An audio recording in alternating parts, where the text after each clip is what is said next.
PSG connection. Debrief in English. All right, so get this. We're diving deep today into like some serious football controversy. Oh, yeah. Yeah, you know that whole Ballon d'Or thing? Uh-huh. Everyone's talking about it, especially all the arguments around Vinicius Jr. Right. Should he have won? Should he not have won? We've got this pretty passionate video commentary someone's made arguing that he should have. Interesting. And it gets pretty heated, I gotta say. Oh, wow. But don't worry, we'll break it all down for you. Yeah. Present both sides of everything. Okay. And then let you decide what you think. Sounds good.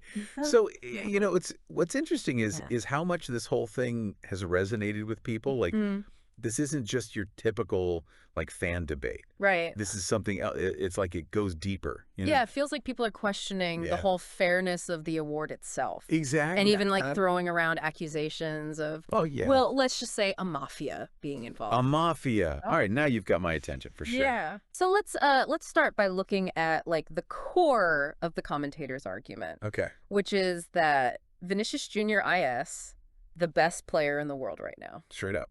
Like, no question. Yeah. And because of that, he absolutely deserved to win the Ballon d'Or. Okay, I see. And to back that up, they point to Real Madrid's season, this past season, which, let's be real, was basically the Vinicius show. Yeah. It was a pretty good season for them. It was a triple win. Wow. Including the Champions League, where he was the top scorer in the final. No way. Yeah, and they named him the best player of the tournament. Huh. So he really hit all the marks. So those are some serious achievements. All right. And they really do, like, check all the boxes for what the Ballon d'Or is supposed to be about. Yeah. You know, individual brilliance, success with your team, obviously, huge impact on the biggest stage of football. Right. But the commentator also acknowledges that Rodri, who actually won, also had a phenomenal season. He did help Spain win the Euros and was super important for Man City. Yeah. So it's not like as simple as saying, oh, well, clearly Vinicius was the best. No one else even came close. Right. And that's where it gets interesting, right? Yeah. Like, the commentator really wants us to think about this question. Okay. Is being, like, the best player on an amazing team the same as being the absolute best player in the entire world? That's a good question. Yeah. Are those always the same thing? I don't know. It's tricky. Yeah. And it seems like that's kind of at the heart of all this outrage because they're calling the award a scandal. Right. And even using the word mafia to describe what's going on. Yeah. And then to make things even crazier, they bring up this leaked list that was going around before the award. And it got every single ranking right. What? Except for the top 2 spots. Wow. I mean, come on. That's going to raise some eyebrows. Suspicious. Super suspicious. Yeah. So it really feels like maybe things aren't as straightforward as they seem. Maybe there's like some hidden agendas going on or, you know, people pushing for certain outcomes. So it's not just about who had, like, the best stats or who won the most trophies. Right. It's like this whole thing is making us question the whole point of the Ballon d'Or. Yeah. Like, is it really about recognizing pure football talent? That's the question, isn't it? It is. It's been debated for years. Yeah. But I guess this is bringing it up again. Yeah, this Vinicius situation is putting it front and center. Yeah. And then on top of all that, the commentator brings in what now? This other whole layer of controversy. All right, let's hear it. They say that Vinicius might be facing obstacles that go way beyond goals and assists and all that. It's like what? They're talking about things like his behavior on the field, his dancing celebrations, and basically how he's perceived compared to other players, some of whom haven't exactly been angels themselves. You know? Yeah, sure. And they make this really stark comparison with Emiliano Martinez. Oh, yeah. Who, you know, has kind of a reputation for pushing the limits of sportsmanship. He does. And it makes you think, like, is Vinicius being held to a different standard? Interesting. Or are they penalizing him for his personality? Huh? For his style? That's a good question. Or even for speaking out against racism in the sport? Whoa. Like, are they punishing him for that? It's a powerful point, for sure. Yeah. They're saying that maybe, maybe there's something more to this. That maybe it's not just about what you do on the pitch, but how people see you off the pitch. And how you express yourself. And that can actually overshadow what you accomplish in the game. It's a lot to unpack. So we've got accusations of the system being rigged, questions about whether the award actually reflects what happens on the field. Right. And now this whole other conversation about personality and behavior and how that plays into everything. It's like peeling back the layers of an onion. Right. Every layer you get to, it just gets more complicated. More intense. And we haven't even gotten to one of their most interesting arguments yet. Oh, there's more. Yeah, even if you don't think Vinicius was the clear winner. Okay.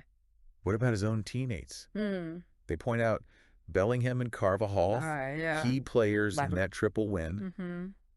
They could have easily been in the running for the award too. That's true. So if even those guys were overlooked, doesn't that make you think that something's off? It does. It adds to the whole suspicion. Yeah, and then speaking of overlooked. Oh, yeah. The commentator brings up this example. Okay. That adds this whole other emotional layer to this. Okay. The case of Franck Ribéry. Right, the player who a lot of people feel was robbed of the Ballon d'Or. Yeah. And is still bitter about it to this day. Exactly. Like years later, he's still talking about it. And the commentator seems worried that this is what's going to happen to Vinicius. That he's going to carry this with him. Right. Even as he accomplishes more and more. It makes you wonder what kind of impact that has on a young player. Yeah, what's the psychological toll of that? It's a lot to carry. So much to think about here. Allegations of a mafia, questions of fairness, transparency, the pressure on young players. And that's just the beginning. Oh, wow. We've just scratched the surface. So we've laid the groundwork, explored what the commentator's saying, and now we're ready to really dive into the heart of this whole controversy. Let's go. Buckle up. It's interesting, though, because they don't just lay out these arguments and that's it. Right. They actually, like, challenge the viewers to think about it themselves. Okay. They're like, hey, everyone watching, you need to decide who you think is the best player in the world. Wow. I like that. And, like, why you think that. Yeah, it's like they're saying, don't just listen to what everyone else is saying, like the commentators or the awards people. Yeah, form your own opinion. Look at the game yourself. Exactly. Decide for yourself. It's about encouraging people to actually think critically about the sport. Yeah, engage with it. On a deeper level. I love that. And by doing that, you know, by having all these discussions and debates, we can't help but run into these big questions about the Ballon d'Or itself. Right. What does it even mean? Yeah, what are the criteria? Like, for real. Is it all about stats? Yeah. Or is it like... Nothing more than that. Yeah, more about, you know, the whole story around a player, their personality, how popular they are. Exactly. And the commentator seems to think that that stuff... Yeah. Those less tangible factors are actually starting to matter more and more. Which makes sense when you think about how much they focus on the contrast between how Vinicius is seen by the public and how some other players are seen. Yeah, the ones who are maybe not so polished. Yeah. It's like this whole other question about how image and performance are all mixed up in modern football. It's interesting. It's like, are we moving towards this model where it's not enough to just be great on the field? Right. You got to have this whole... You got to have the brand. Yeah, the brand, the persona. The perfect social media presence. It's a lot of pressure. It is. And then for someone like Vinicius, who's outspoken, who expresses himself in his own way, but who also seems to get a lot of negative attention, a lot of criticism. He draws a lot of heat. Yeah, it makes you wonder... Is it even possible for him to meet these expectations? Right. Is he being judged unfairly for not fitting into some perfect little box? Yeah, like it's okay for some guys to behave a certain way, but not him. Not for him. It's a tough one because on the one hand, sportsmanship and respect are important. Oh, definitely. Like in any sport. We want our athletes to be role models. Yeah, of course. Have class. But then on the other hand, should we really be punishing players for just being passionate, celebrating how they want? Being themselves. It's tough. Where do we draw the line? That's the question. And then bringing it back to the Ballon d'Or, if we're supposed to be celebrating the best player in the world, shouldn't that be based on what happens on the field? Ideally. Like just the football, the goals, the assists, the big moments that change the game. Right. Not all this other stuff. Right. In a perfect world, maybe. Yeah. But the commentators saying... What? And I think a lot of fans are starting to feel this way, too. Okay. That the reality is a lot messier than that. It's like There's this feeling that maybe those who are voting are being swayed by other factors. By things that aren't pure football. Right. Maybe consciously, maybe subconsciously. Yeah. Like they can't help themselves. Right. So it makes you wonder if the Ballon d'Or, with all its history, all the prestige, is it really still about... Is it really objective anymore? Yeah. Is it objective or has it become more of a... A popularity contest? Yeah. Or even worse, like the commentator says. Oh, yeah. Maybe something that's manipulated. That's a scary thought. It is. Like, is it really that controlled? And that word mafia keeps coming up. Right. It's a strong word. It is, but it does feel like... It does. There's this growing sense of distrust among fans. Like maybe things are rigged. Yeah. Like maybe decisions are being made behind closed doors. Right, decisions that don't have anything to do with what's actually happening on the pitch. And it makes you think about Franck Ribéry again. Yeah. What happened to him? It wasn't just like... Right, it wasn't just some random award snub. Yeah, it actually had a real impact. Yeah, on his whole career. On his life. It really messed with him. Yeah, and it makes you think...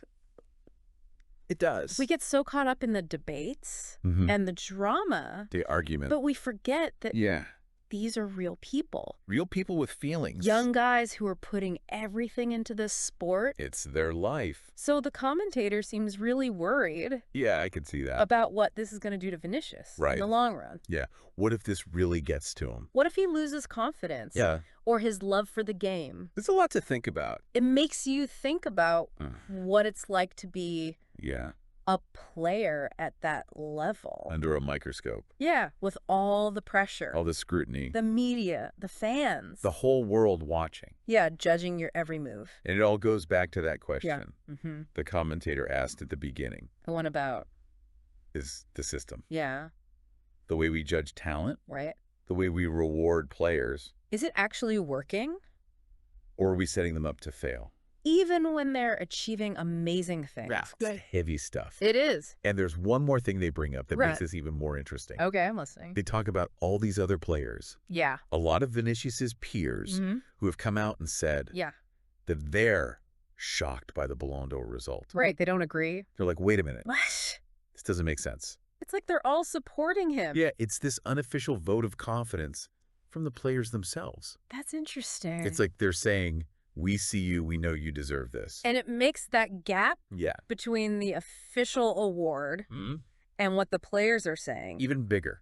Even more noticeable. It makes you wonder, are these awards, like the Ballon d'Or, are they losing their meaning? Are they becoming more about... Yeah, like narratives and popularity? Yeah. Rather than who's truly the best. Exactly, or like the commentator says. Yeah, that mafia thing. Yeah, maybe something even darker is going on. That lack of trust. It's definitely there.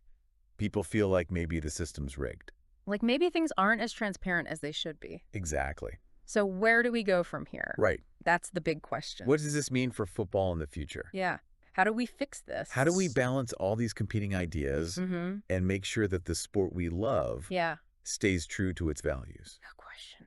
The million-dollar question, right? It is. But luckily, the commentator gives us some ideas about how we can start to address all this. I'm all ears. One thing they emphasize is that this isn't just some abstract, like, football debate, you know? This is a real thing. Yeah, with real consequences. Exactly. And they really want people to get that. To understand why it matters. Yeah, like, why should you care about this? Exactly. Give us the takeaway. Right? Like, what's the... So what? Especially if you're not like a diehard Real Madrid fan or obsessed with the Ballon d'Or. Well, I think the first thing is this whole situation really shows just how hard it is to judge individual talent. Yeah. Especially in a team sport like football. Right, because you can look at all the stats. Yeah, the goals, the assists. But how do you really measure? Exactly, like a player's impact. Their creativity. You know, their ability to make their teammates better. It's not an exact science. So it's like art. Ooh, that's a good analogy. Yeah, like you can have all these criteria, but ultimately it's kind of like, I know it when I see it. Exactly, and that's where things get... messy. Yeah, because that's where all the personal opinions come in. Right. The media narratives. The fan pressure. It all starts to influence how we see a player.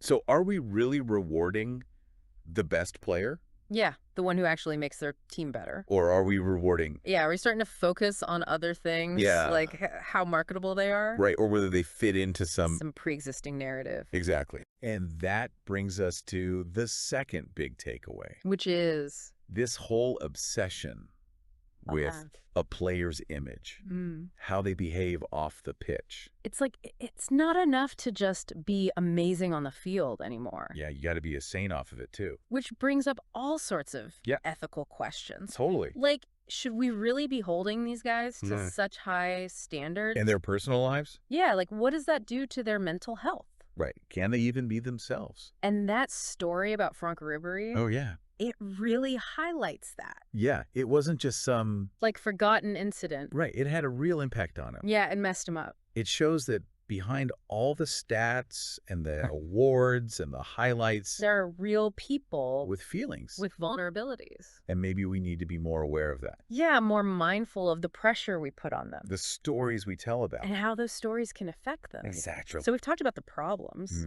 the complexity of it all. The pitfalls. But what can we actually do about it? Well, the commentator says it starts with awareness. Okay. Like, we need to think critically. Question everything. Yeah, don't just accept the official narrative. Right, and make our own minds. About who the best players really are. So it's about taking control of your own fandom. Exactly. Not just blindly following. Right. Actually engaging with the sport. Do your research. Have those debates. Talk to your friends. Argue about it. And maybe even go beyond just the awards themselves. Ooh, I like that. Yeah, think about the big picture. The future of the game. Yeah. How do we want it to evolve? What values are important to us? And how can we create a better environment for everyone? And all players. Those are the questions that really matter. The ones that will shape the future. And the commentator deserves credit. Oh, yeah, for sure. For starting this conversation. For making us think. Yeah, for challenging us. To look beyond the surface. And they leave us with this one last thought. Oh. And it's a bit provocative. Ooh. I like provocative. They're suggesting that maybe this whole situation, this feeling that something's off, maybe it goes beyond just bias. Right. Or subjective voting. Maybe there's something more organized going on. Like what? Something more intentional. Intentional. Remember that word mafia? Ooh, yeah. That's a heavy word. It is, but it does feel like there's this lack of trust in the system. Like people don't believe it anymore. Yeah, they don't think it's transparent. So the question is, do we trust the people in charge of football? The ones making the decisions. Yeah, to fairly and accurately judge talent. To give out awards the right way. Or do we need to change things? Yeah, do we need more transparency? More accountability. Maybe even a whole new way of defining and celebrating what it means to be the best. That's a big question. It is, and it's one we all need to think about. To talk about. To debate. Because ultimately the future of football depends on all of us. On us being engaged. On us demanding a game that's not only exciting and beautiful, but also fair. Just and truly representative of all these amazing talent out there. Well said. Thank you. So on that note, we'll leave you to continue this deep dive on your own.